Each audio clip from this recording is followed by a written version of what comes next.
jangan lewatkan kesempatan pagi hari ini ya bersama dengan orang yang luar biasa ya, dan tema yang luar biasa juga. Iya. Oke. Mungkin Anda sering merasa berat badan begitu bertambah begitu. Nah, atau juga mungkin Anda adalah salah satu orang yang diharuskan memakan makanan yang harus terjaga, ya, yang kalau di istilahnya kesehatan tuh di diet begitu ya, Bu. Nah, tapi sebelumnya Anda harus paham apa sih sebenarnya akibat dari misalnya kita makan yang begitu banyak atau makan sesuka hati tanpa diet, tanpa beraturan begitu. Itu yang disebut dengan sindrom metabolik, betul, Bu. Ya? Oke. Sebenarnya apa, Bu? Pengertian dan penyebab dari sindrom metabolik itu sendiri. Baik. Sindrom metabolik sendiri adalah kondisi di mana seseorang itu mengalami 5 kriteria ya, Bu, yang akan menegakkan diagnosa apakah orang itu disebut dengan sindrom metabolik. Yang pertama, dia mengalami obesitas sentral, yaitu penumpukan lemak yang berpusat di bagian perut. Jika kita ukur lingkar perut pada laki-laki itu dia lebih dari 90 cm. Kemudian pada wanita itu dia lebih dari 80 cm. Itu yang pertama dulu. Jadi obesitas, kemudian yang kedua peningkatan trigliserida. Nah, peningkatan trigliserida ini itu melebihi dari 150 mg per desiliter. Nah, kemudian yang ketiga penurunan HDL kolesterol. HDL kolesterol sendiri adalah lemak baik, Ibu. Jadi lemak baik yang akan mengangkut lemak jahat. Bukan yang tinggi kolesterol katanya itu jahat gitu, bukan? Jadi seperti ini. Kolesterol itu adalah total dari HDL kolesterol ditambah LDL kolesterol ditambah trigliserida, 1/5 dari trigliserida itu disebut dengan total kolesterol. Nah, makanya kalau kita ingin lebih lengkapnya itu lebih baik kita cek profil lemak. Jadi itu akan akan lebih spesifik lagi. Ada trigliserida, ada HDL kolesterol. Mana yang baik gitu, betul. Ada trigliserida, ada HDL kolesterol, ada LDL kolesterol. Nah, itu. Jadi total ketiganya itu disebut total kolesterol. HDL kolesterol sendiri adalah lemak baik. Nah, itu tidak boleh turun, tidak boleh rendah. Seperti itu. Jadi tidak boleh di bawah dari 40 mg per desiliter. Nah, diharapkan di atas dari 60 mg per desiliter untuk menghindari risiko penyakit kardiovaskular atau penyakit pembuluh darah seperti stroke, jantung, seperti itu. Nah, seperti itu. Baik, kemudian yang keempat adalah hipertensi. Kita tahu hipertensi lebih dari 120/80 tekanan darahnya. Itu yang normal ya? Iya, betul. Kemudian yang terakhir adalah gangguan toleransi glukosa atau resistensi insulin disebutnya. Jadi glukosa ini sudah melebihi dari normal, tapi belum bisa dikatakan atau didiagnosa dia itu DM gitu, kencing manis gitu. Tapi dia udah melebihi normal seperti itu, atau kita sebut dengan prediabetes. Nah, seperti itu. Jadi normalnya berapa sih, Bu? Kalau normalnya biasanya kita ada pemeriksaan ya gula darah sewaktu. Nah, itu kalau normal kita kurang dari 200 mg per dl kan ya. Kemudian untuk gula darah puasa sendiri kalau normalnya itu kurang dari 100 mg per desiliter. Kemudian ada lagi yang memang kadang perlu pemeriksaan namanya HbA1c. Nah, itu adalah pemeriksaan untuk mengetahui ikatan hemoglobin di glukosa gitu. Jadi glukosa itu dia ada berikatan dengan sel darah merah itu untuk menentukan jangka panjang biasanya 3 bulan apakah orang ini gula darahnya itu stabil atau tidak. Nah, itu disebut dengan pemeriksaan HbA1c. Nah, itu dikatakan kencing manis itu apabila sudah berada di angka lebih dari 6,5%. Seperti itu. Oke. 6,5% itu berarti itu sudah dikatakan diabetes mellitus. Jadi normalnya kita itu harus kurang dari 5,7%. Itu biasanya pemeriksaan yang untuk menegakkan diagnosa itu. Normalnya itu kita harus kurang dari 5,7%. Apabila sudah lebih dari 5,7 sampai 6,4% itu dikatakan prediabetes. Iya. Seperti itu. Jadi kadang-kadang orang itu dia tidak sadar bahwa dia itu sudah sudah ada pada kondisi normal, sudah berada di kondisi sindrom metabolik. Dia tidak sadar karena dia nggak ada keluhan, Bu. Sehat-sehat Fine-fine aja. aja. Iya. Dia gitu. seperti yang saya kebetulan kan konsulan dari untuk menangani obesitas. Biasanya itu pasien-pasien perusahaan yang konsultasi ke klinik gizi. Jadi pasien itu dia obesitas sentral, artinya lingkar perut sudah melebihi normal. Biasanya bapak-bapak ya. Pegang dia, iya, ketahuan. Nah, kemudian ada melampirkan juga pemeriksaan lab begitu. Jadi gula darahnya sudah melebihi normal, tapi tidak sampai dikatakan diabetes, tapi sudah lebih dari normal. Kemudian tekanan darah juga tinggi, kemudian trigliserid juga tinggi. Dan beliau mengatakan tidak fine-fine aja, tidak merasakan apapun. Nah itu yang biasa Bu, ya. Biasa yang dialami oleh orang-orang begitu, nggak ada keluhan sih saya gitu. Loh, kok diperiksa kolesterol saya tinggi, ini saya tinggi gitu kan. Tapi saya sebenarnya tidak ada keluhan. Nah sama halnya juga dengan orang-orang biasanya saya nggak mau periksa gitu, karena saya juga tidak punya keluhan apa-apa gitu Bu. Iya, karena katanya kalau nanti kita periksa detil ketahuan nanti akan membuat kita malah sindrom di situnya begitu, seperti itu.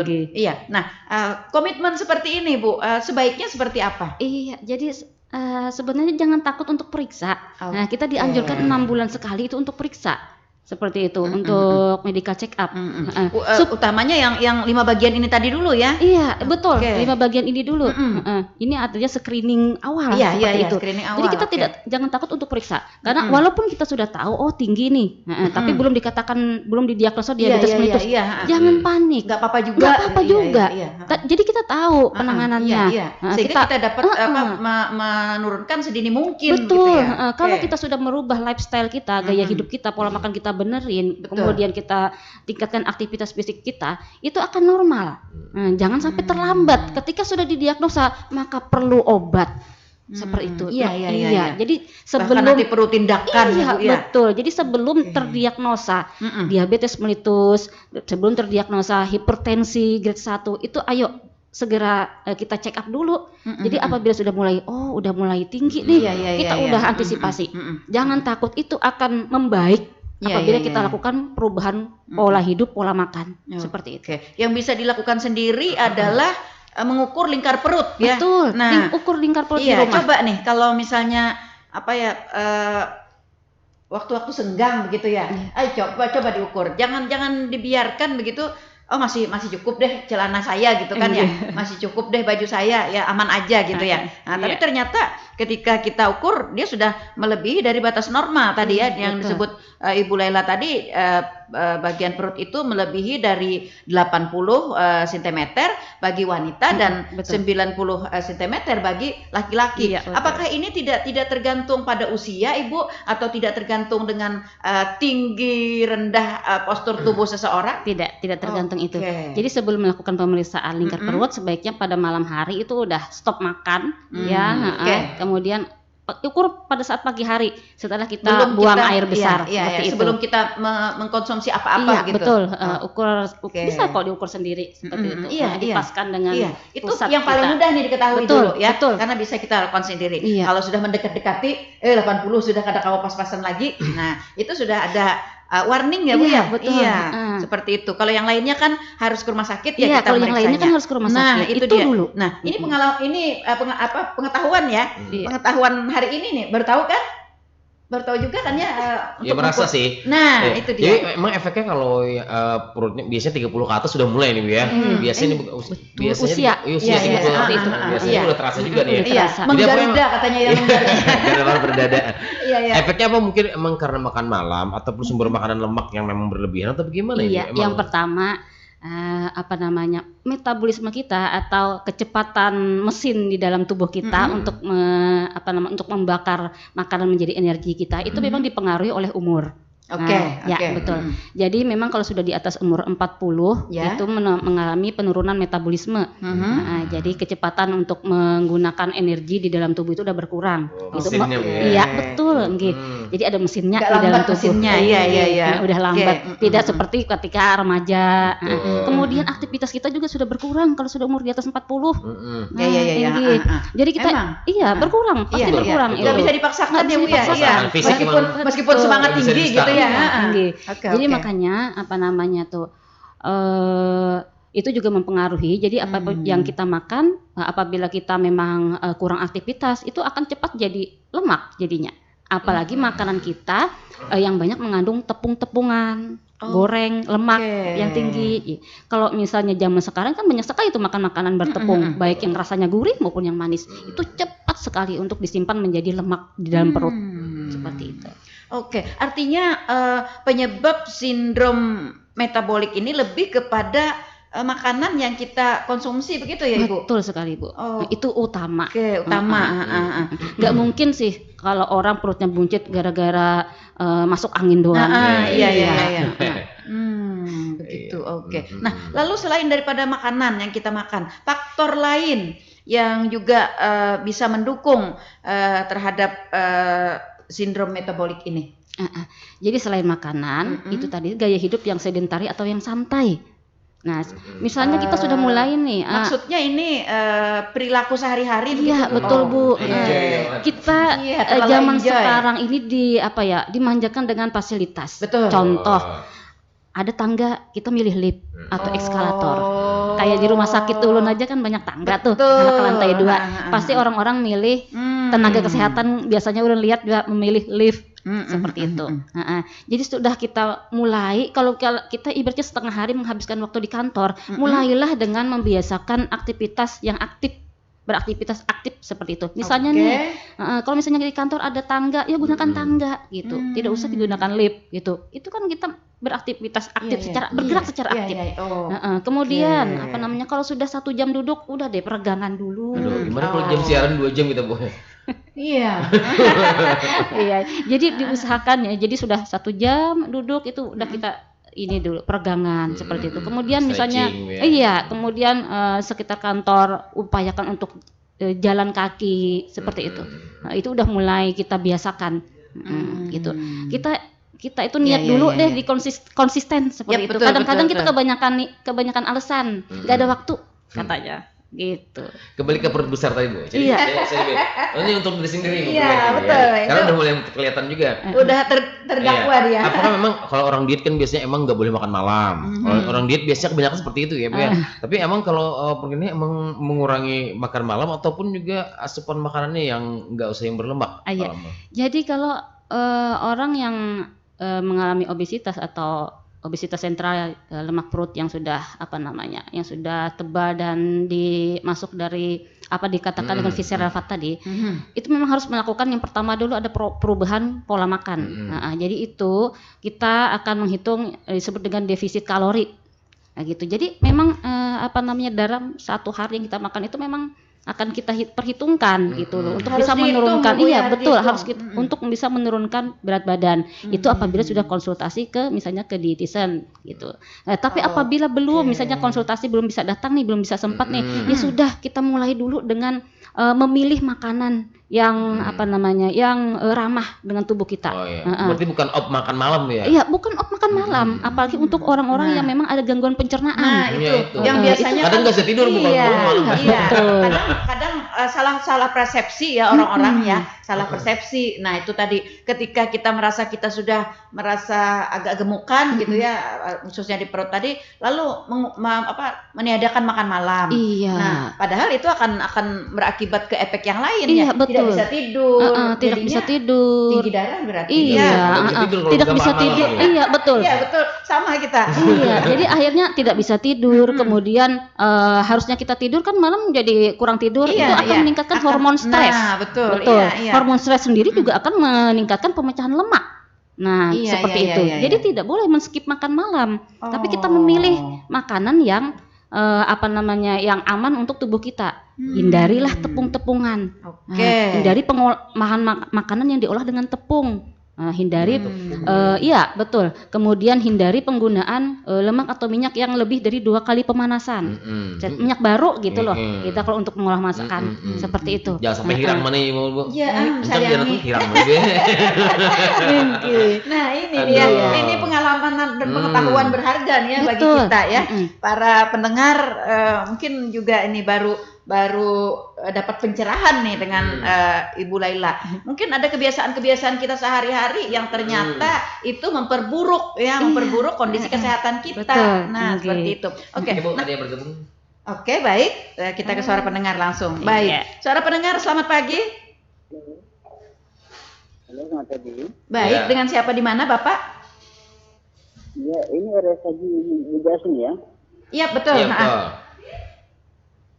Ya, dari Banjarmasin tuh. oh, dari Banjarmasin. Wow. Baik. Oke, silakan. Senang sekali. Oke, Bapak, silakan. Ini bisa minta tolong. Saya mau tanya yang kemarin kecelakaan di jalan Sungai Jelai, Mm-mm. ya di Tala, Mm-mm. di Tanah Laut. Mm-mm. Itu saya mau tanya soal laki itu benar jenazahnya dibawa ke rumah sakit, ke rumah sakit Haji Bujasin. Oke. Mohon Iya. maaf Bapak ya. Mungkin, Ini sebenarnya bukan kontak nomor rumah sakit Abu Jasin ya, tapi kita sedang talk show dengan Rumah Sakit Umum Daerah Haji Bujasin. Iya, tapi mungkin Ibu Laila bisa memberikan Tapi mungkin Ibu Laila bisa memberikan informasi, Bu. Kalau apa Yang namanya kecelakaan kemarin, ya. Oh iya. Yang di Sungai Kebetulan- Jelai Mungkin kemarin. kita dengarkan dulu jelas-jelasnya Bu ya. Silakan Mbak, Silakan, jelas-jelasnya Pak. gimana? Halo? Ya, oke, silakan lanjut, Pak. Kalau ke kontaknya berapa Pak di sana, Bu? Oke, nomor kontak Haji Bu Yasin sebentar. Sebentar. Sebentar Bu ya, yang kita carikan. Oke. Sebentar Pak ya. Ini berarti mungkin ada hubungan keluarga mungkin Iya, dengan bentar ya. saya carikan ini. Oke. Tidak apa, kita Iya, karena kita hari ini talk show taruh penyapa bersama Iya, rekan-rekan karena dari bersama- RSUD Haji iya, Bujasin iya, terkait betul. tema dengan gizi ya Bu Iya, ya. oke. Baik. SUD Haji Bujasin. Dapat, Bu? Sebentar Bu. Oke, tapi saya mesti kita carikan. bantu bisa ya. Oke, kita bantu untuk mendapatkan nomor kontak ya. Mm-mm. Nomor kontak Rumah Sakit Haji Bujasin supaya nanti Bapaknya bisa berkomunikasi ke Coba sana. apa namanya ini bisa melalui WhatsApp Oke. 0851 Oke.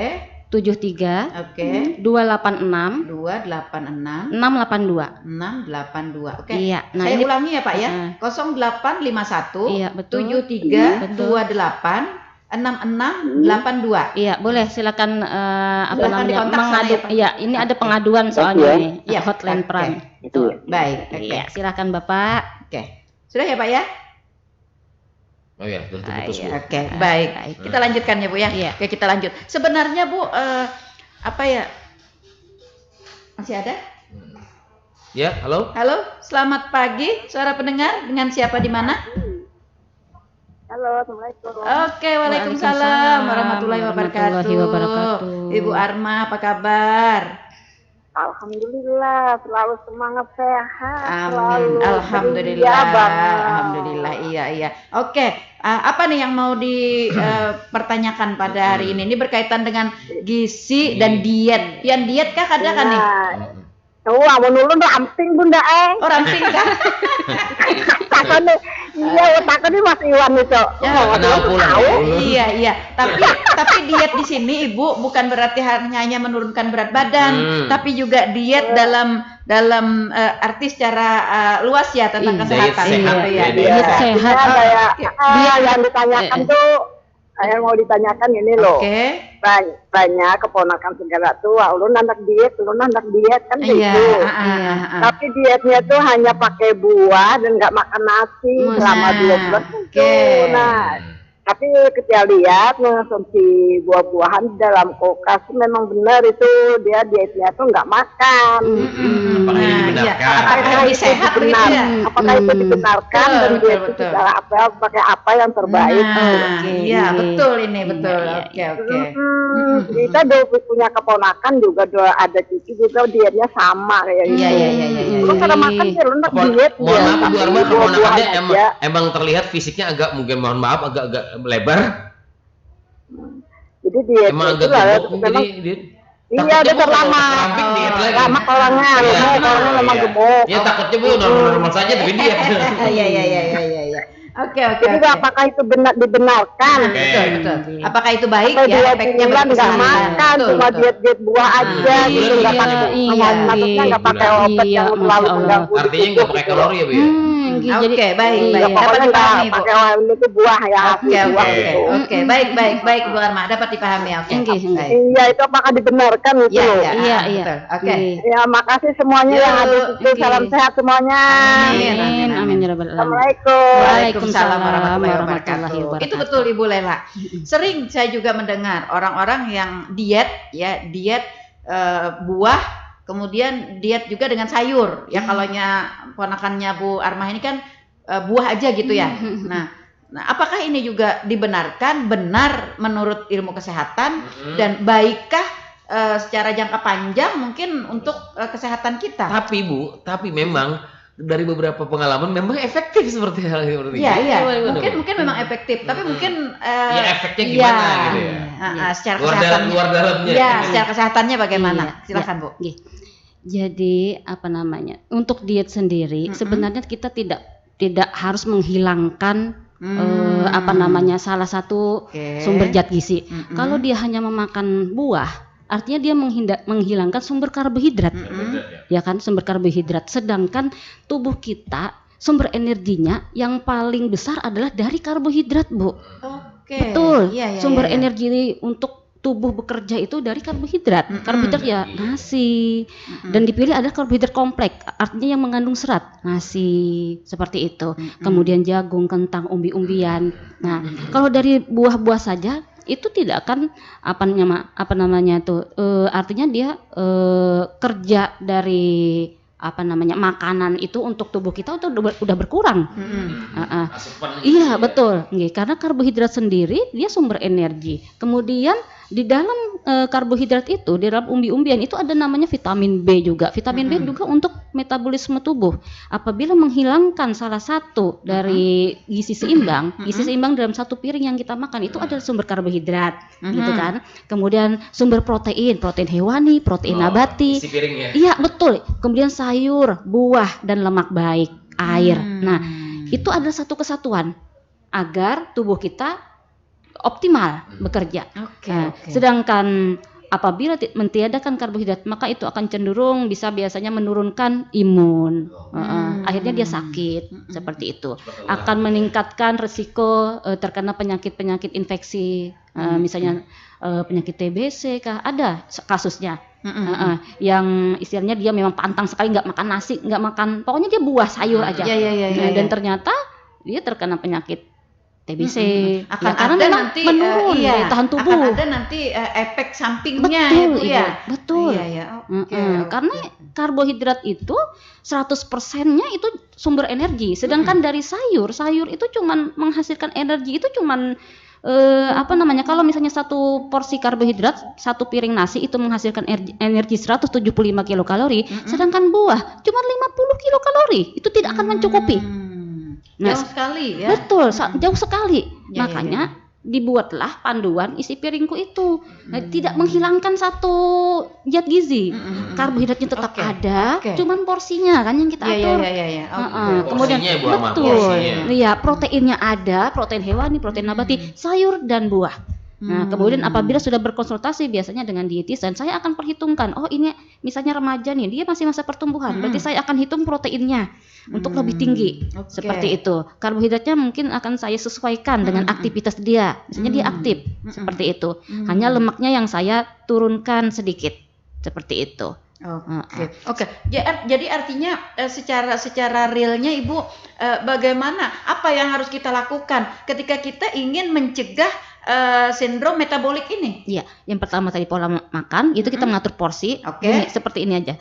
Dalam satu piring itu, coba kita kita isi setengah dari piring kita itu kan kita ini satu piring nih. Setengah dari piring itu maka 2/3-nya isi dengan sayur. Baru 1/3-nya isi dengan buah. Kemudian yang separohnya tinggal setengah piring, 2/3-nya isi dengan nasi, karbohidrat. Kemudian 1/3-nya isi dengan lauk-lauk. Nah, seperti itu dulu yang kita yang kita pahami. Jadi memang sudah seperti itu. Gitu. Kemudian itu tidak boleh men-skip jadwal makan siang, ya seperti itu. Misalnya komposisinya makan hanya 2 kali sehari begitu ya? tidak disarankan. Tidak disarankan. Iya, karena apa? Akan menimbulkan kalap Ketika kita misalnya nih, aku nggak makan pagi, Iya. kena aja siang, sekanya siang habisnya 2 piring. Oke. Itu akan Merapel, merapel, itu akan berlebihan. Itu akan buruk ya bagi Iya, kesehatan. betul. Kalau bahasa Banjar tuh kanyang sekautan. Jadi kan artinya pencernaan kita tuh kaget dengan berat-berat Betul, makanan itu. iya betul. Pencernaannya akan overload dengan makanan yang masuk yang double tadi. Iya. Yang harusnya itu pencernaannya bisa memproses 1 porsi, ternyata kan masuknya 2 porsi tuh. Iya, 1 porsinya kemana? 1 porsinya akan diubahlah menjadi lemak. Nah, seperti makanya tidak disarankan untuk melewatkan jadwal makan. Iya, artinya tadi ya seperti yang dikatakan oleh Bu Arma tadi, artinya diet buah, ya makan buah terus-menerus itu kesimpulannya tidak disarankan Iya, juga tidak ya. disarankan. Tidak disarankan juga. Oke. Iya. Untuk mengurangi karena memang banyak sih pendapat dari masyarakat kita seperti juga rekan Iwan tadi. Betul. Kalau kita diet makan buah aja gitu, memang terlihat hasilnya, Bu. Betul. Terlihat hasilnya. Tapi tanpa kita sadari ya, tanpa kita ketahui, seperti yang Ibu Laila katakan tadi, itu nanti akan berdampak. Iya, Betul. Berdampak. Memang pada dia cepat kesehatan turun, kita. Bu. Iya, Cepat betul. turun karena memang drastis loss turun kan ya. Dan apalagi jatuh sakit tambah turun lagi. Iya. Banyak itu. Malah drop ya. Malah drop. Diet itu bukan bikin sakit. Iya. Betul kan? Betul. Diet itu bukan bikin sakit. Jangan sampai kita Jangan sampai. diet tapi ternyata sakit. Iya. Habis sakit nambah lagi berat badannya. Iya, betul. Iya kan? Iya. Iya. Jadi diet itu tidak bikin sakit dan kita itu harusnya tuh bugar sehat. Iya. Nah, kita sebenarnya diet itu untuk menambah kita lebih sehat iya, ya. betul, Oke. untuk lebih sehat seperti itu. Jadi jangan tujuannya tuh harus turun berat badan sekian. Tidak. Berat badan yang turun secara normal itu cuma 1,5 kilo per minggu. Jangan sampai ibaratnya tuh waduh dikejar ini 1 kilo per minggu harus turun gitu. Oke. Gitu. Karena itu tadi akhirnya akan jatuh sakit seperti itu. Oke. Nah, Bu, kalau misalnya tadi Bu katakan makan kita dengan bergizi yang seimbang begitu ya. Artinya ada makanan-makanan yang seimbang sama muatannya begitu ya, yang mungkin boleh kita jadikan sebagai alternatif dari makan pokok kita. Iya. Kayak misalnya nasi boleh diganti dengan apa begitu? Bagaimana ini, Bu? Boleh. Iya. Jadi seperti kalau misalnya untuk orang-orang yang ingin program diet itu memang saya akan padu-padankan dengan makanan yang memang sumber karbohidratnya itu yang tinggi seratnya, disebut karbohidrat kompleks dan dia mengenyangkan lebih lama. Itu jadi mungkin saya aturkan kan saya hitungkan dulu energinya sehari, kemudian dalam setiap kali makan itu nasi putih mungkin separuh porsi, separohnya ditambah dengan ubi seperti itu. Nah, seperti itu. Jadi kenyangnya lebih lama, kemudian tetap tidak men-skip sayur. Sayur itu paling tidak harus ada 1 gelas atau 1 mangkuk sedang itu. Kemudian protein kalau untuk orang yang ingin menurunkan berat badan itu proteinnya harus lebih banyak, harus lebih tinggi. Oh begitu. Betul. Harus lebih tinggi daripada porsi biasa orang normal. Jadi misalnya yang biasa normal, orang dengan berat badan ideal 1 potong udah cukup, misalnya ikan atau protein hewani ya. Nah, kalau orang yang ingin menurunkan berat badan itu justru proteinnya saya akan tinggikan. Seperti itu bisa sampai 2 porsi lauk hewani, seperti itu. Tapi karbohidratnya akan saya kurangi. Seperti itu. Tapi tetap 2 aja, Be. Iya, betul. Tapi tetap ada karbohidrat. Jadi dikitnya 2 aja. Jadi tetap ada karbohidrat. Tidak boleh karbohidrat itu di-skip. Seperti itu. Iya, Karena betul. tubuh kita ini perlu sumber energi. Oke. Nah, selain dari nasi, jagung tadi, karbohidrat itu yang baiknya itu yang terdapatnya di mana, Ibu? Iya, jadi memang dianjurkan karbohidrat kompleks, Bu. Jadi misalnya di jagung, umbi-umbian. Umbi-umbian itu ya contohnya kayak kentang, ubi jalar, singkong, gitu. Nah, itu makanan lokal. Nah, itu jangan dianggap sepele. Itu bagus sekali untuk kesehatan. Karena memang tinggi seratnya. Makannya singkong aja lah. Padahal itu tinggi. Padahal itu bagus sekali, Bu. Iya. Oke. Artinya begini, Ibu. Ketika kita mengkonsumsi singkong misalnya atau kentang begitu, apakah masih boleh atau masih bisa kita makan nasi? Boleh, Bu. Yang penting porsinya tadi. Iya, porsinya. Jadi boleh misalnya nih satu piring nasi, misalnya kan satu piring nasi kan ya, itu bisa diganti dengan satu buah besar singkong seperti itu. Kalau udah makan satu buah besar singkong, ya udah nasinya kita pilih salah satu. Kita mau makan singkong atau makan nasi. Tapi kalau misalnya mau dua-duanya, aku mau dua-duanya dong. Ya udah separuh aja nasinya, separuh singkongnya. Iya, boleh begitu ya. Itu. Oke, nah ini ya. Bagus. Ini pengetahuan juga ini. Ini kadang-kadang ada pendapat dari teman-teman. Makan malam itu hanya diganti dengan kentang, Bu. Iya. Jadi tidak pakai nasi, tapi kentang. Iya. Nah, kentang misalnya 2 biji. Iya, boleh. Nah, iya, kentang 2 biji. Tidak boleh lagi saya makan nasi begitu. Padahal kentang 2 biji belum kenyang katanya. Iya. Nah, artinya ini kan pengetahuan kita nih. Boleh makan kentang, mungkin ada ukurannya ya. Iya, Nah, kemudian nasi. juga boleh ditambah dengan nasi. Boleh, Iya. seperti itu. Boleh. Iya. Jangan ditahan gitu. Jangan kita cuma ditahan. makan kentang 2 biji masih nggak kenyang, Iya. akhirnya gelisah tidak bisa gelisah. tidur. Iya, betul. Seperti itu. Di mix Iya, aja iya, gitu. di Yang mix penting aja, iya, yang betul. penting porsinya sesuai. Seperti itu. Oke, seperti itu. Oke. Nah, lalu dari protein tadi, Bu. Dari protein tadi ini selain daripada ikan, daging, ini di protein itu apa lagi yang mungkin bisa seimbang kita konsumsi? Iya. Protein kita akan pilih protein yang rendah lemak. Oke. Protein yang rendah lemak Seperti? tentu seperti ayam tanpa kulit, kita pilih dagingnya. Ayamnya kita kulitnya kita hilangkan, kasih untuk anak-anak kita aja. Karena anak-anak kita masih masa pertumbuhan. Jadi kulit ayam itu bagus untuk dia masa pertumbuhan. Kalau iya, betul. juga. Betul. Kalau kita yang sudah umur 40 tahun, kita mau tumbuh kemana? Ke sini, melebar. Melebar ke samping. Iya, betul. Gitu. Jadi kalau kita yang sudah umur 40 tahun, ya udah deh kita pilih protein hewani atau lauk hewani itu yang rendah lemak. Kalau ada ayam, Bu, kulitnya ditinggal gitu. Kalau ikan boleh saja. Ikan boleh. Mau ikan laut, ikan sungai boleh. Boleh seluruhnya dikonsumsi. Iya, betul. Karena kulit ikan apa gitu ya. karena memang dalam lemak ikan tuh baik. Karena dia mengandung omega 3 yang membantu mencegah penyakit jantung. Beda dengan kulit ayam, kemudian kulit sapi, seperti itu. Nah, itu hilangkan. Kalau kita makan daging, pilih yang dagingnya tok. Hilangkan gaji-gaji yang putih-putihnya itu. Padahal itu yang enak ya, Bu ya. Itu enak sih. Betul, itu enak. Karena memang sifatnya lemak ini gurih. Iya, lezat. betul. Seperti itu. Tapi itu ternyata tidak baik untuk kesehatan bagi mereka yang sudah berusia di atas 40-an begitu Betul. ya. Jadi kita pilih protein yang rendah lemak. Untuk telur sendiri, telur dengan kuningnya kita harus konsumsi boleh dengan kuningnya itu mungkin 3 biji seminggu. Nah, itu tadi yang juga ingin saya Seminggu, sampaikan. Ya, seminggu 3 biji seminggu. Karena memang kuning telur itu 1 biji kuning telur itu udah 200 mg kolesterol. Ya, jadi kalau memang saya pernah menyusun program diet untuk pasien saya itu karena dia memang suka telur, saya masukkan telur dalam menu hariannya, dan ternyata memang kalau dimasukkan telur itu kolesterol total itu lebih dari 200 mg per hari. Harusnya memang idealnya itu kita kurang dari 200 mg per hari gitu. Ya nggak apa-apa sekali-kali lebih konsumsi kolesterol kita per hari, asal tidak setiap hari. Gitu, makanya saya batasi. Begitu, Bu. Iya, nggak apa-apa. Yang penting 3 kali seminggu aja kata saya makan telur. Gitu. Karena memang kalau misalnya masuk dalam menu harian, telur, udang, hati itu yang memang kadar kolesterolnya cukup tinggi. Itu memang melebihi kebutuhan kolesterol harian kita. Makanya diaturkan ya paling banyak 3 kali seminggu aja lah, Pak, makan telur sama kuningnya gitu. Begitu. Nah, ini ada titipan pertanyaan. Ada teman saya itu dia memang diet gitu ya. Jadi pagi itu makan telur rebus 4 biji. Wow. Ya, yang 2-nya kuningnya Putih. dibuang, Iya. yang 2-nya yang lainnya dikonsumsi semuanya. Apakah ini juga sehat, Ibu?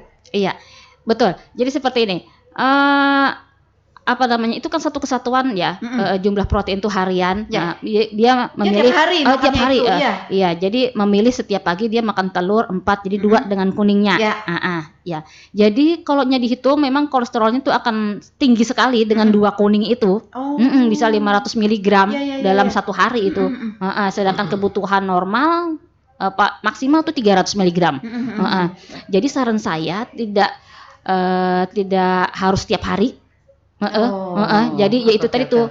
Karena memang tinggi sekali jumlah kolesterol yang masuk ketika makan 2 biji kuning telur setiap hari dalam menu harian. Atau mungkin bisa dikurangi, Bu, misalnya sehatkah kalau misalnya hanya satu biji kuningnya? Ya boleh, Yang satu lainnya? misalnya satu biji kuningnya yang itu udah lainnya udah cuma cukup, putihnya doang. yang lainnya udah Oke. putih. Nah Oh, gitu. begitu. Nanti makan siang ikan kah atau ayam tanpa kulit seperti itu. Dan apabila sudah makan telur gitu, hindari gorengan. Oh. Karena itu ya gorengan Numpuk lagi iya gitu numpuk ya. lagi Iya, gitu. Seperti itu ya. Nah, Iya. ini apa ya? Jarang sekali dipahami oleh kita-kita. Apalagi kalau teman-teman yang diet liar ya tanpa berkonsultasi dengan ahli gizi begitu. betul. Nah, apalagi kalau misalnya kayak ilmu-ilmu dedangaran, Iya, dedangaran. hanya sekedar membaca Tinggi. begitu kita. Ujar. Iya, ujar-ujar. Ya, Tinggi. tadi seperti itu. Ya, jadi dia diet katanya, tapi makan telur 4 biji sehari. Pagi untuk pagi, tapi kuningnya 2, yang putihnya semuanya gitu. Nah seperti itu. Nah ternyata ini juga melebihi dari kebutuhan protein Kolesterol. kita ya, Bu, ya. Iya, terutama kolesterol sih. Kalau kita ini apa namanya yang tidak ada gangguan kolesterol apa namanya dalam darah yang masih normal itu kita 300 masih boleh 300 mg per hari jumlah kolesterol dari bahan makanan yang kita konsumsi setiap hari. Oke. Ibu, protein ini jumlah protein ini bagi seseorang itu apakah juga tergantung usia atau tergantung berat badan atau bagaimana Ibu? Iya. Betul. Jadi untuk menentukan protein, saya juga tentukan berdasarkan usia. Memang usia anak-anak ya jelas jauh Ya, betul. berbeda dengan usia Remaja, dewasa dan kemudian lansia. lansia Iya, gitu ya, betul. Kalau anak-anak kan dia perlu protein yang lebih tinggi karena memang masa pertumbuhan. Ya, betul. Iya, kalau lansia sendiri dia proteinnya perlunya ya cukup-cukup saja. Karena apa namanya di samping juga degeneratif ya, fungsi ginjal ya sudah menurun. Jadi kita apa namanya kita nilai untuk protein lansia itu 1 gram per kilogram berat badan itu udah cukup. Jadi kalau misalnya berat badan lansia itu 60 gram. 60 kilogram. Jadi 1 gram protein kali 60 kilogram. Jadi 60 gram protein sehari itu udah cukup. Seperti itu. Tapi kalau pada anak-anak itu bisa 2 gram per kilogram berat badan anak. Seperti itu. Jadi memang beda kebutuhannya. Iya. Kalau untuk lansia ini cuma untuk memelihara memelihara Iya. kesehatan Iya, beliau. iya, iya. Kalau anak kan dia tumbuh. Dia tumbuh, iya. Organnya udah baku di situ aja ya, nggak kemana-mana lagi. Iya, nggak kemana-mana Jadi lagi. dipelihara aja gitu ya. Ini Bu sedikit Bu yang warawiri juga di masyarakat. Iya. Emang apakah memang ada sainsnya ataupun juga penelitiannya tentang telur puyuh ini Bu? Karena katanya di Tinggi yang berkembang di protein, masyarakat tinggi kolesterolnya itu paling tinggi katanya telur puyuh padahal kecil Bu ya. Iya. Apakah emang benar apa ini? Iya. Jadi itu tergantung porsi seperti ini. Apabila telur puyuh kan kecil-kecil tuh, dia untuk setara dengan apa namanya kolesterol di telur ayam. Bebek atau telur ya, ayam? Telur ayam ya, dia kan 5 biji telur puyuh. Nah itu setara dengan 1 biji telur satu biji ayam. telur ayam. Seperti itu aja. Jadi bukan Bu ya. Iya, jadi apa namanya Yang kalau biasanya membuat kandungannya katanya 1 biji itu udah Iya, sama tidak. dengan telur. Yang biasanya tidak. membuat katanya kandungannya tinggi itu makan telur puyuhnya Bu, nggak ingat-ingat Ada kan? ingat. Iya. Kebanyakan Makan seperti itu berait. masyarakat Bu ya. Nah, tahunya. itu dia. Makanya lebih baik makan telur yang lain gitu daripada telur puyuh gitu. Tidak sebenarnya ya, Bu ya. Iya. Tidak Oh, iya, sebenarnya. Yang penting kita itu cukup aja. Cukup, Nah, karena iya. saya sendiri pun makan telur puyuh enak kok. Iya, nah tadi perbandingannya ya 5 telur puyuh ya Bu ya.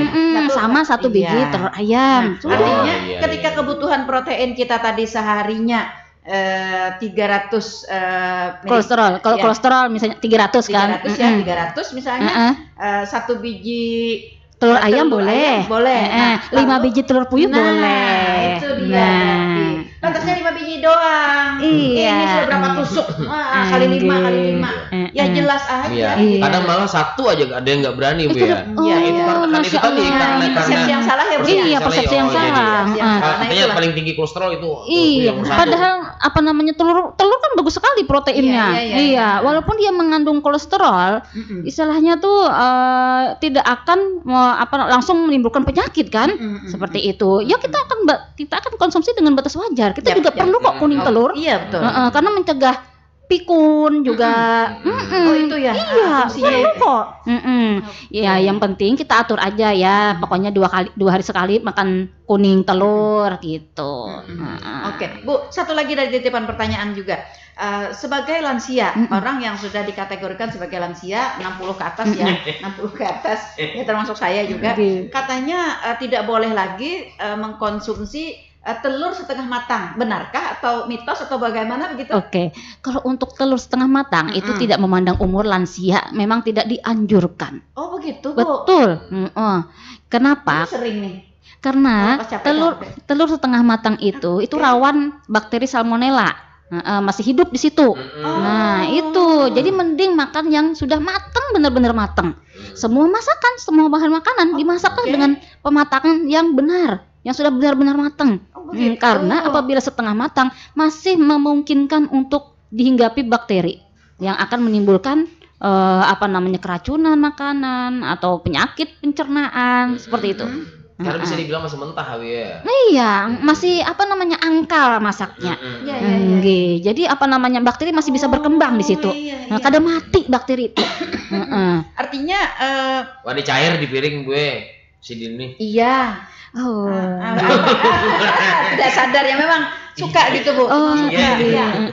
Kalaupun kita merebus misalnya telur ya, kita makan telur rebus, kita berharapnya kuningnya itu masih cair di dalamnya. Oh, seperti itu. Oke. Halo, selamat pagi. Suara pendengar dengan siapa di mana? Assalamualaikum warahmatullahi wabarakatuh. Waalaikumsalam warahmatullahi wabarakatuh. Siapa di mana? Bapak, Mas? Dari Abang Madun di kawasan Baru. Oke, Abang Madun di Banjarbaru. Iya. Silahkan Bang Madun. Anak bos itu biasa Banjar aja lah. Siap. Apa-apa. Kita orang Banjar. Ya, kita orang Banua juga. Oke. Iya, enak buat akun banget nah. Siap. Ulun nih gue kata Banjar kadang-kadang makan mie itu nah. Entah bistik kadang-kadang tuh yang 2 biji gitu nah. Taruhnya. Ulun itu tuh pengaruh lah bulung kolesterol, Bu. Oke. Titik ya. Iya. Makan mie, entah lu 2 biji. Itu kadang intalunya 2 biji kadang-kadang. Kadang-kadang. Oke. Bila terancakan 2 biji pangpinannya ya. Kalau Bang Madun Makan mie belum kelar. iya, makan mie pula. Mohon maaf Bapak, apakah sudah memang melakukan pemeriksaan kolesterol? Apakah memang kolesterolnya tinggi kah, Pian? Ulun kolesterolnya ada pang ada tinggi pang kayak itu nah. Apa standar aja kayak itu nah. Oke, standar aja. Ulun berapa itu parah baru kadang. Maaf Bapak, apakah ada juga misalnya ada sakit kencing manis kayak dadak kalau lah? Kalau ulun gula darah ada gue. Oh, oke. Nggih. Gula Baik. darah ini kadang turun naik gitu Oh, inggih. Iya. Iya. Aja itu aja gula. Inggih. Terima kasih Bapak. Inggih. Waalaikumsalam warahmatullahi wabarakatuh. Ini juga kebiasaan. Ya, kebiasaan dari masyarakat kita kebanyakan juga, Bu. Jadi makan mie dengan telur, ya. 2 biji belum. Ya, Dua makan biji 2 biji pulang lagi sih, Bang Bang. Madun. Bener Pian, Pe. Iya. Ini bagaimana penjelasannya, Bu? Nah, ini ulun takut, makanya ulun tadi bertakun, maaf Bapak, adakah penyakit diabetes mellitus atau kencing manis, sekali Jersidin ada gula darah turun naik. Nah, untuk orang yang sudah terdiagnosa kencing manis atau memang sudah gula darah kada stabil, itu udah ada pengecualian, Bu. Jadi kolesterol total itu tidak akan sama nilainya dengan yang kada bisi kencing manis. Oke. Dan itu harus kolesterol totalnya harus kalau yang punya kencing manis itu malah di bawah 150 mg per hari. Gitu, Bu. Karena apa? Orang yang udah kencing manis itu rentan dia penyumbatan di pembuluh darah. Rentan sekali karena apa? Pembuluh darahnya itu rapuh atau korosif pada gulanya tadi. Apalagi gula yang turun naik tadi. Gula itu sifatnya seperti karat besi. Karat itu kan dia merusak, Bu. Iya, betul. Nah, seperti itulah besi ya dapatnya karat gitu ya. Betul. Nah, gula itu jahatnya gula ya. Kalau tidak terkendali itu jahatnya gula. Dia dia bersifat korosif atau merusak. Nah, seperti karat di besi. Nah, merusak pembuluh darah. Jadi pembuluh darah itu gampang pecah, gampang rusak. Bagaimana kalau kolesterolnya terlalu banyak? Nah, pembuluh darahnya kan sudah tidak elastis nih. Kemudian gampang pecah. Itu bisa menyebabkan yaitu tadi tuh misalnya pecahnya di otak, bisa stroke, pecahnya di jantung, bisa penyakit jantung Ya, ya, seperti ya, itu, ya. di Oke, ginjal, oke. kerusakan di ginjal, Ya. gagal ginjal. Nah, Seperti lalu itu. dengan kasusnya Pak Abang Madun tadi, Iya. apa yang harus Jadi apa yang harus beliau lakukan? iya. Jadi sebaiknya untuk Pak Madun, kalau memang bisa ada waktu untuk konsul ke ahli gizi, konsullah ke ahli gizi karena Oke. akan dihitungkan seberapa bahan makanannya. Iya. Tapi seberapa mie yang iya, boleh dia betul, konsumsi gitu ya? betul. Karena memang suka banget kan Iya, beliau. karena sini suka benar. Iya. Nggih. Oke. Karena memang kita penentuan jumlah makan itu berdasarkan berat badan, tinggi badannya, aktivitasnya, seperti itu. Oke. Kita Kalau hitung misalnya itu. secara umum saja Bu, orang yang sering mengkonsumsi mie dengan telur itu bagaimana efeknya untuk kesehatan dia? Iya, baik. Untuk sehari-harinya lebih baik dikurangi sudah porsinya Oke. telur tadi. Yaitu saya katakan amannya tuh 1 biji dalam hidangan sehari-hari itu masih boleh. Iya. Seperti itu. Kalau sudah 2 biji, apalagi Oke. beliau punya kencing manis, Iya, itu iya. saya tidak anjurkan. Oh, begitu. Oke. Kemudian nah, begitu ya. mie tadi kan itu karbohidrat. Dan umumnya kan tepung kan yang diolah mie Oke. itu. Nah, Ya. coba tambahkan sayur.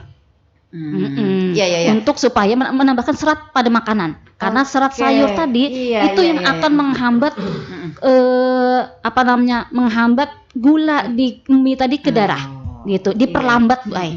Kada langsung zet masuk ke darah. Jadi bukan mie tok gitu ya. Iya, betul. Bang Tambahkanlah Madun, sayur. bisa ditambah Bang Madun dengan sayur sawi. Iya, sayur sawi Iya, kemudian boleh. kol, Ibu ya. Enggak. Tapi telur Telurnya satu aja, 1 Bu, ya? biji. Betul, telurnya 1 biji aja udah Iya, cukup. telurnya 1 biji aja ya Bang Madun, Enggak. jangan 2 lagi deh. Iya. Karena ibaratnya 2 kali seminggu gen pian makan itu aja. Iya. Jangan kerancakan. Kayaknya Oke. Bang Madun nih kalau dilihat aromanya nih hari-hari nih Bu. Karena sih ketujuh jar. Iya, karena ketujuh. Bahkan tadi. 6.000 sebiji entar litik ini. Iya, nah, lalu Bu, Gua 2.000. lalu Bu, ini juga apa ya yang perlu juga kita bersihkan juga nih ya, anggapan di masyarakat. Katanya kalau mie apalagi mie kemasan ya, Mie mie kemasan instan. gitu. Mie instan. Nah, mie instan itu bumbu-bumbunya itu katanya yang sangat berbahaya Iya. bagi kesehatan. Iya. Benarkah atau mitos itu, Bu? Iya. Jadi memang bumbu mie instan itu kan kaitannya dengan natrium. Natrium atau kandungan garam. Oke. Jadi idealnya kita orang normal itu kita cuma perlu natrium itu 2000 mg atau setara dengan 1 sendok teh garam Sehari? dapur sehari. Oke. Nah 1 sendok teh kan sedikit benar. Iya, betul.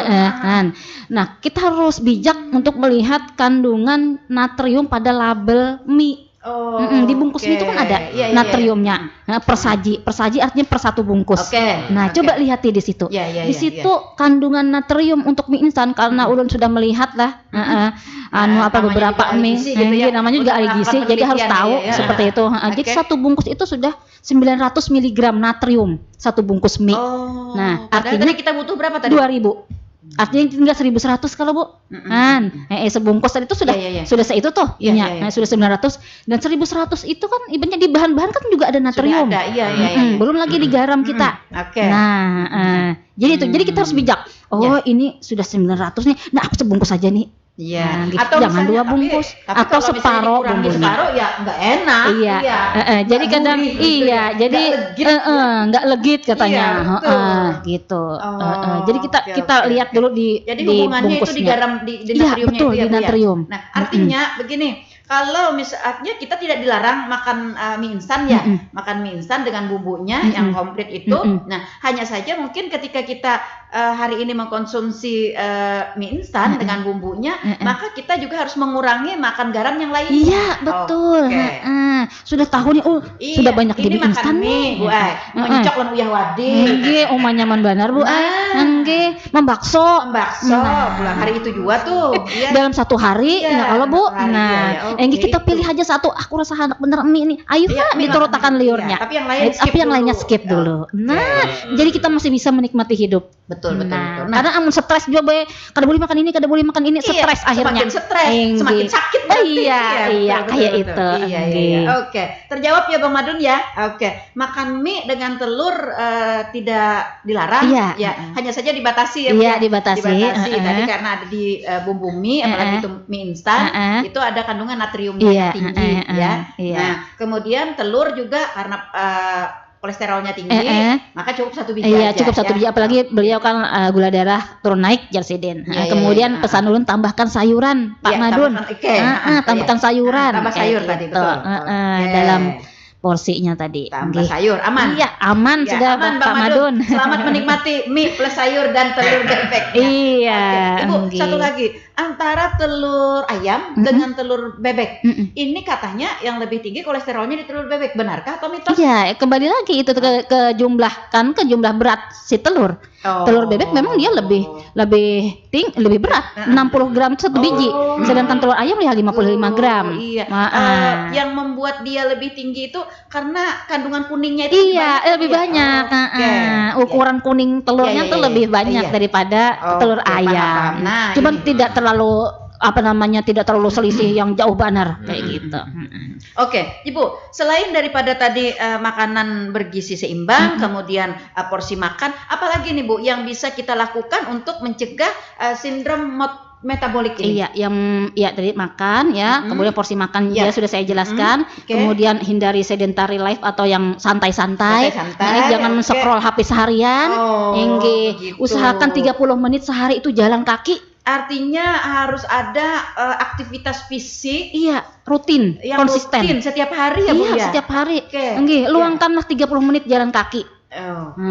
Nah, itu sudah perubahan yang bagus. Ibu, kalau misalnya ibu-ibu nih ya, ibu-ibu rumah tangga nih, kan dari pagi sampai malam nih kerja terus nih. Apakah ini juga termasuk aktivitas fisik yang dianjurkan di sini atau itu hanya sekedar gerakan yang namanya aktivitas fisik itu adalah gerakan yang beraturan, Bu. Begitu. Gerakan yang beraturan konsisten gitu kan. Kalau jalan kan kita beraturan nonstop gitu loh.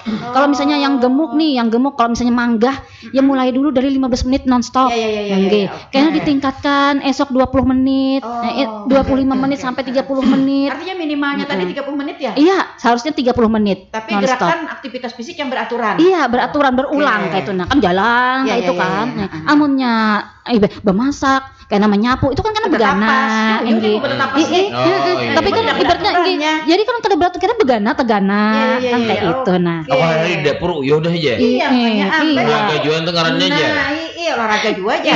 Palu udah sampai habis titik palu ya.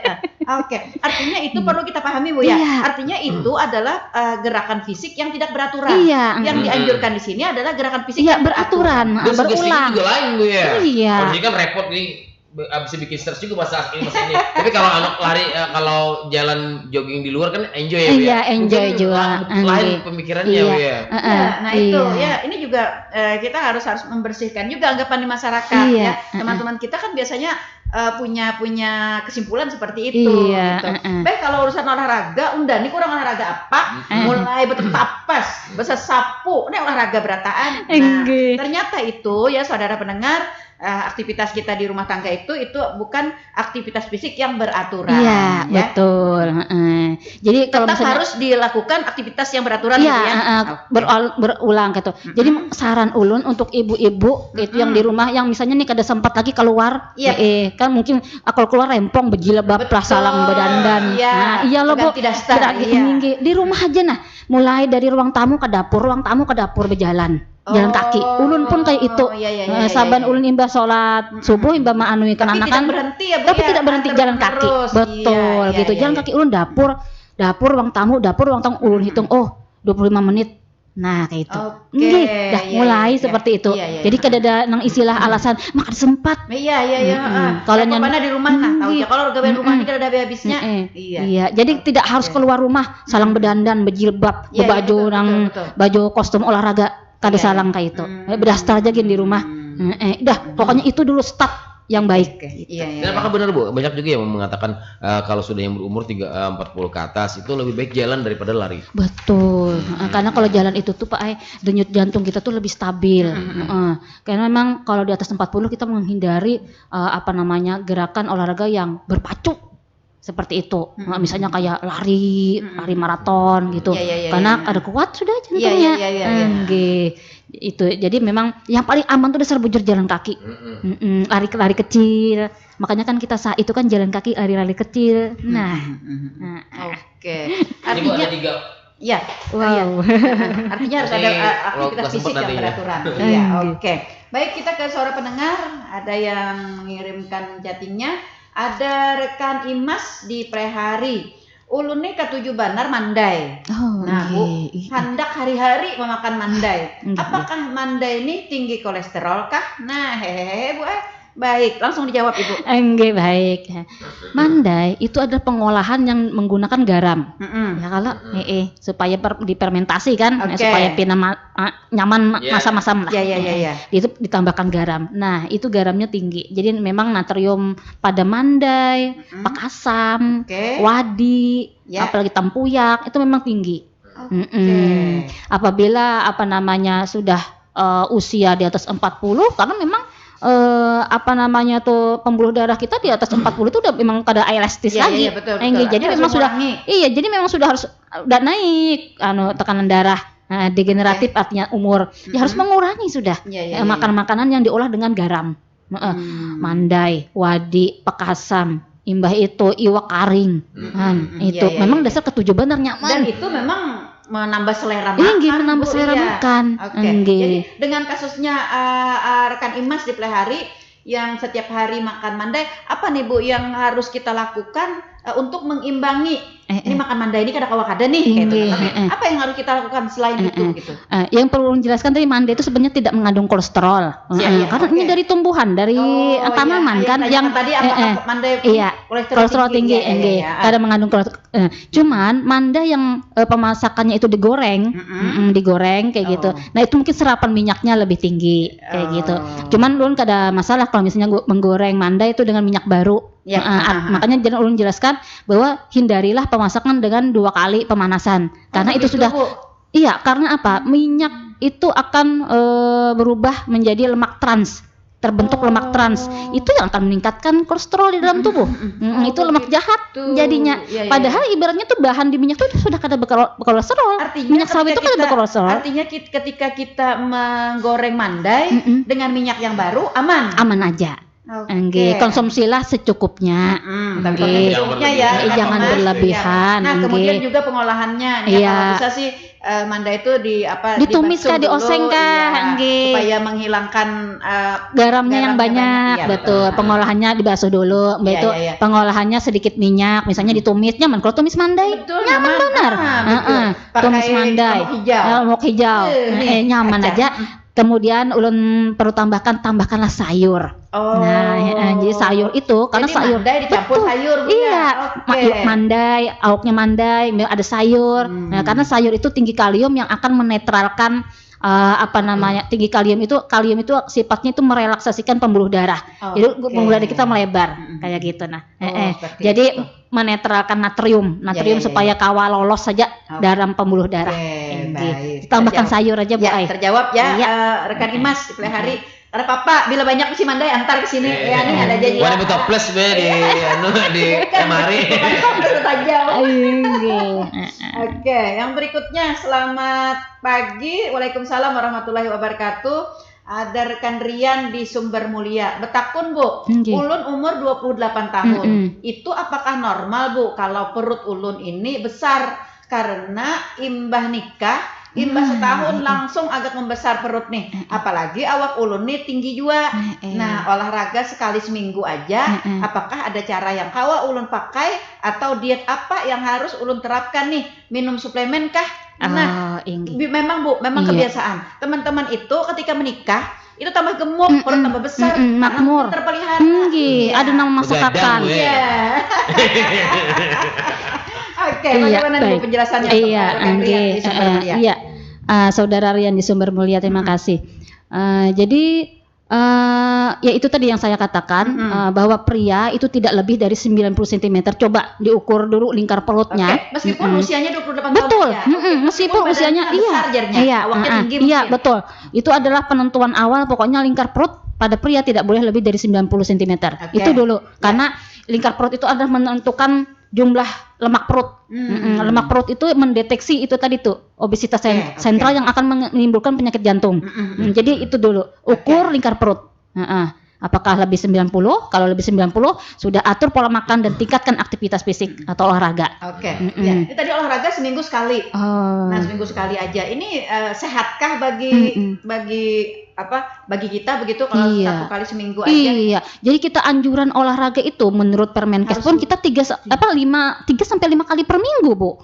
Nah, itu masih kurang amun 1 kali seminggu. Iya. Nah, kayak gitu. Kemudian kalau misalnya kita jalan kaki ya diharuskan 30 menit setiap hari. Nah, kalau olahraga intensitas sedang itu 3 sampai 5 kali seminggu. Nah, seperti itu masih kurang berarti 1 kali seminggu. Iya. Jauh. Jadi Iya.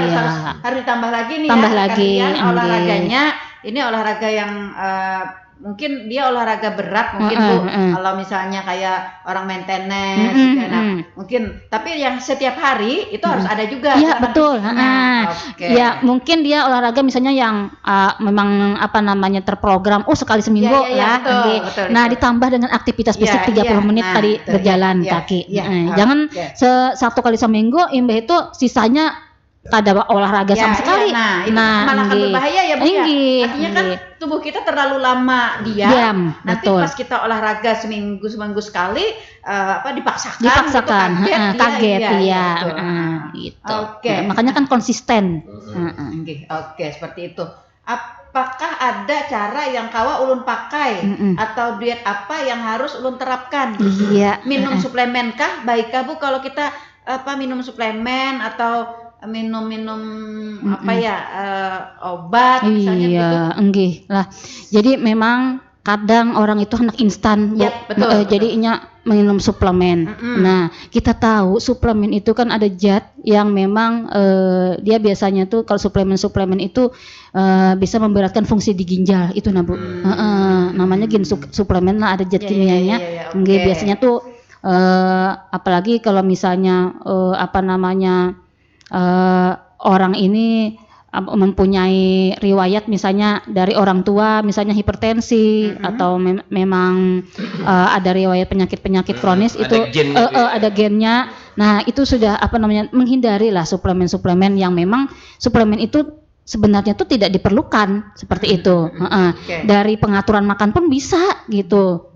Kadang orangnya anak instan tadi pangan cepat. Betul. Iya, enak cepat. Iya. Kayak gitu. Jadi kalau pengaturan makan itu karena ibaratnya tuh kita tuh kalau ibaratnya sudah kita atur dan kita konsisten itu tidak akan cepat balik berat badan itu gitu. Jadi permanen kayak gitu. Oke. Kalau misalnya memakai suplemen memang memang cepat, tapi kan naiknya. cepat juga Kita berhenti naiknya. mengkonsumsi suplemen Iya, itu. Nah, sedangkan suplemen itu kalau dikonsumsi secara terus menerus itu juga berbahaya. Berbahaya biasanya suplemen itu memang zatnya itu dia memberatkan ginjal untuk mengeluarkannya seperti itu. Nah, itu sih yang ulun pesan. Jadi hati-hati dengan suplemen itu. Kalau ulun sendiri tidak menganjurkan. Lebih baik pengaturan pola makan, olahraga, pengaturan stres, seperti itu, hindari merokok, hindari begadang. Karena itu juga mempunyai kontribusi dalam lemak perut yang meningkat seperti itu. Oke, baik. Jadi ukur dulu Bang. Ukur dulu. Iya, Bang Rian ukur dulu perupian. Lebih 90 kah kadang Kemudian pola makan tadi coba di skip dulu jajanan-jajanan yang mengandung tepung. Yang bahan makanan yang diolah dengan tepung maupun yang rasanya gurih maupun yang manis, dihindari dulu. Ganti jajanan itu dengan buah potong kah atau umbi-umbian kah, itu dulu. Iya.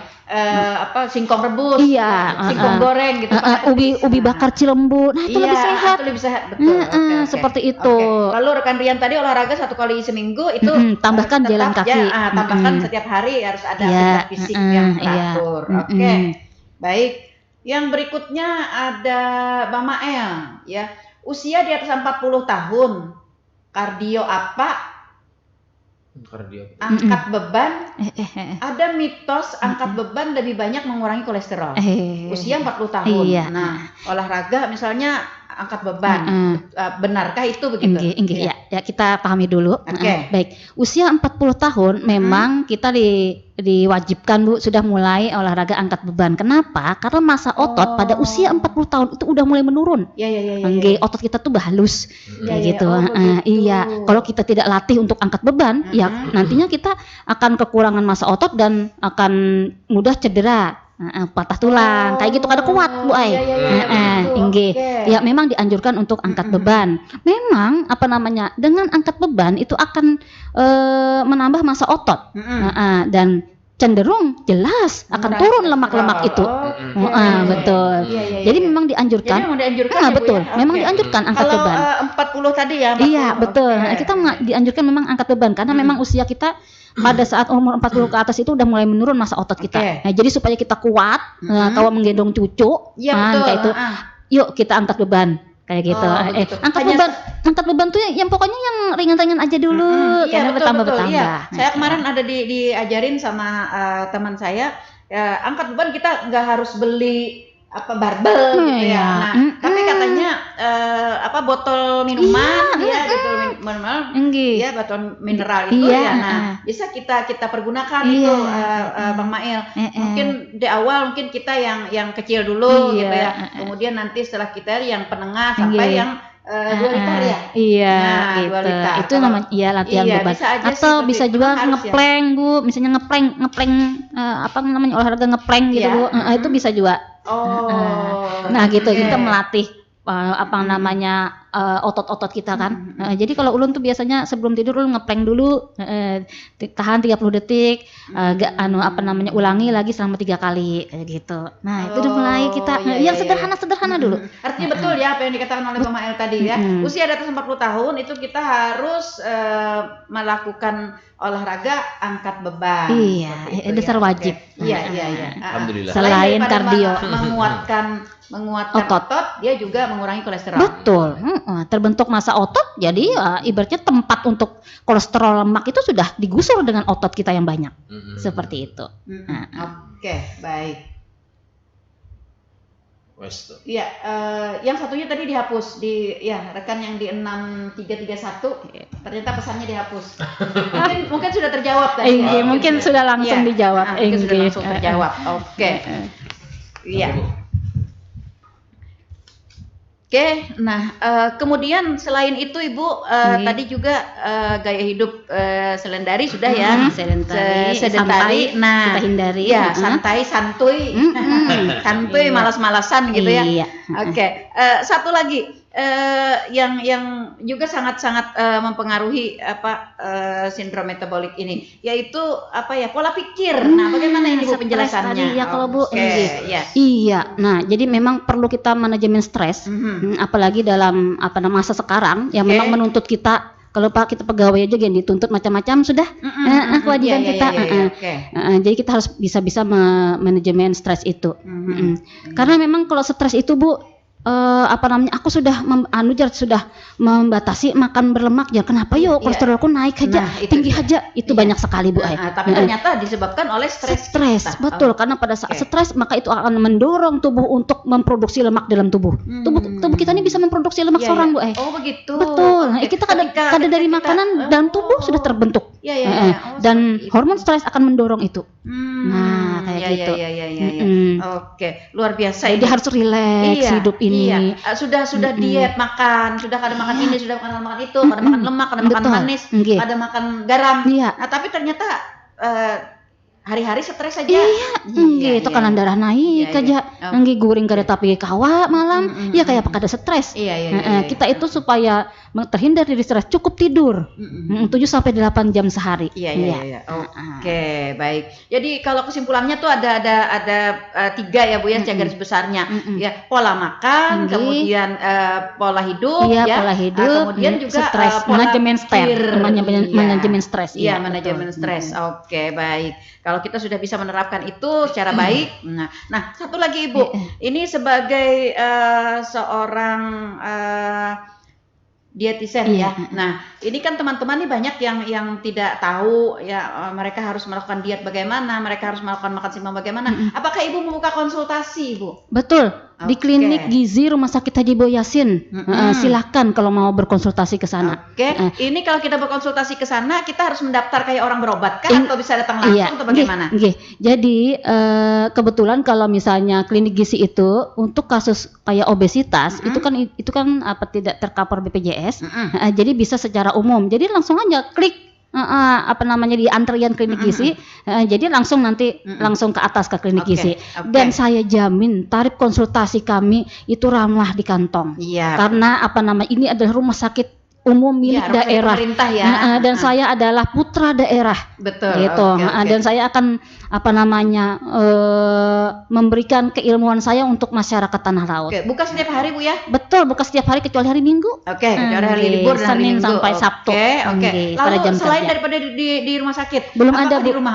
Belum ada. Oke, Rencana gitu. ulun memang ada hendak buka praktek, insyaallah. Oke, iya. Oke, baik ya. Nah, itu ya saudara pendengar, sayang sekali waktu kebersamaan kita sudah berada di zona lewat. Saya sudah beberapa kali mendapat peringatan-peringatan gitu, tapi ini seru sekali untuk kita bicarakan gitu. Dan ini berkaitan dengan kesehatan yang dapat menjamin hidup kita selamanya. Tapi sayang sekali Ibu Lela, waktu kebersamaan kita, maka kita harus mengakhiri jumpa kita di kesempatan pagi hari ini.